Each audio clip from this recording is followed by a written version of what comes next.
ஆசை கோபம் களவு கொள்பவன் பேசத் தெரிந்த மிருகம்.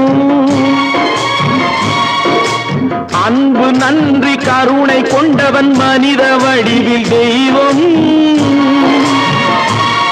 இதில் மிருகம் என்பது கள்ள மனம், உயர் தெய்வம் என்பது பிள்ளை மனம்.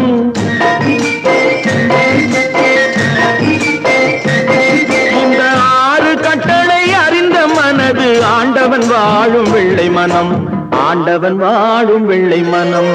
6 மனமே 6, அந்த ஆண்டவன் கட்டளை 6. தேர்ந்து மனிதன் வாழும் வகைக்கு தெய்வத்தின் கட்டளை 6, தெய்வத்தின் கட்டளை 6.